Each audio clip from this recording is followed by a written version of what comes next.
அனைவருக்கும் வணக்கம்.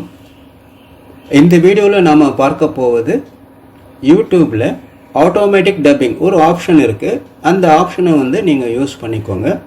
ஃபஸ்ட்டு உங்கள் சேனலில் இந்த ஆப்ஷன் இருக்கான்னு செக் பண்ணிக்கோங்க.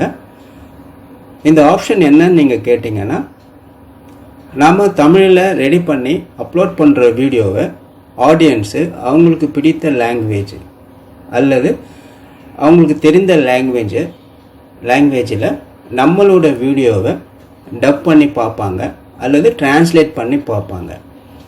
இது பண்ணுறதுனால, அதாவது எனேபிள் பண்ணுறதுனால என்ன பெனிஃபிட்ஸ் கேட்டிங்கன்னா, நம்மளுடைய வீடியோ குளோபல் ரீச் கிடைக்கும், அதிகமான வியூஸ் வரும், நியூ சப்ஸ்கிரைபர்ஸ் கிடைப்பாங்க, சேனல் க்ரோத் ஈஸியாக இன்க்ரீஸ் ஆகும். இது எப்படி எனேபிள் பண்ணுறதுன்னு பார்த்தீங்கன்னா, இது ரொம்ப சிம்பிள் தாங்க. சேனலில் செட்டிங்ஸ் போங்க, செட்டிங்ஸை கிளிக் பண்ணுங்கள். இந்த பேஜ் வந்தோடனே இதில் அப்லோட் டிஃபால்ட்னு பாருங்கள், அதை கிளிக் பண்ணுங்கள். அதை கிளிக் பண்ணால் நீங்கள் அட்வான்ஸ் செட்டிங்ஸ் பாருங்கள், அதை கிளிக் பண்ணுங்கள். கிளிக் பண்ணிவிட்டு பேஜை பண்ணினே வாங்க. இந்த இடத்துல ஆட்டோமேட்டிக் டப்பிங் இந்த ஆப்ஷன் இருக்கு பாருங்கள். இந்த ஆப்ஷன் எப்போவுமே இந்த மாதிரி தான் டிஃபால்ட்டாக இருக்கும்.